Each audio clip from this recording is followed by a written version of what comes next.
Hey, what is up guys, MKBHD here, and this is the Samsung Galaxy S7 Edge. So the reviews are out, and more are coming, but it's pretty clear that this is one of the best phones out right now. Pretty much everyone is positive about it. It's an improvement in almost every way over last year's already pretty great Galaxy S6. You get updated specs, a bigger battery, a better camera, added expandable storage, and it's also now waterproof. So when a phone is this good, it's pretty hard to go wrong with picking one up, but at the same time, the little things stand out. The not so amazing things about this otherwise amazing phone are its biggest flaws. So not to rain on Samsung's parade or anything, but I've been using this phone for a hot minute, and I also saw this post I really liked on Droid Life. I will link that below so you guys can check it out.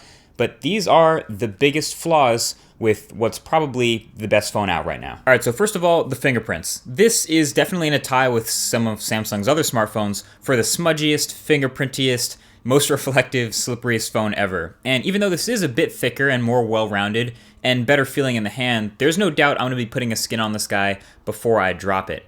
And I mentioned the smaller camera hump in the first impressions video. It is definitely much smaller. It's in the middle of the phone too, so that's nice.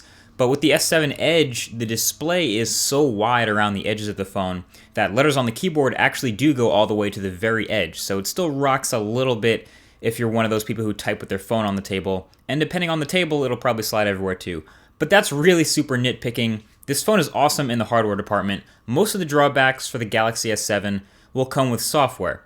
First of all, I thought Android had established this for a while now, Samsung.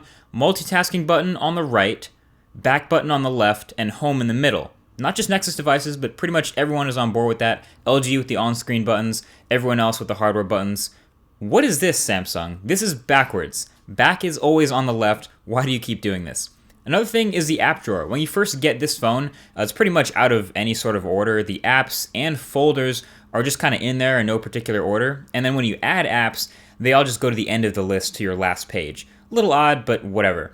So you can alphabetize the app drawer if you want by hitting the A to Z button. It still doesn't take the apps out of the folders or anything, so you kind of have to know they're there, but at least it brings a little order, right? But even after doing that, if you install a new app, it doesn't go to its place in alphabetical order, it just goes right back to the end of the last page again. Why, Samsung? And then there's the TouchWiz bloat. I know it's not called TouchWiz anymore, but I won't even go into the aesthetics of it. You know, you either like bright, saturated colors or you don't.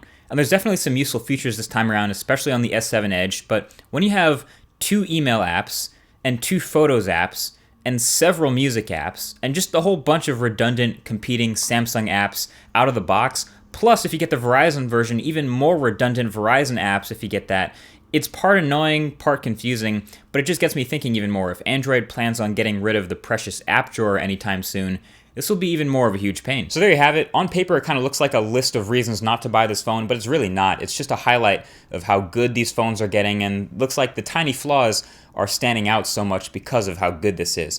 That being said, you might be surprised to hear, I really like this phone, like I really do, and you'll be able to hear a lot more of that and why I like it in the full review video, which is coming up, so definitely subscribe to see that if you haven't already, and that's where you'll hear all the stuff about the user experience mixed in with the pros and the cons. So that's been it.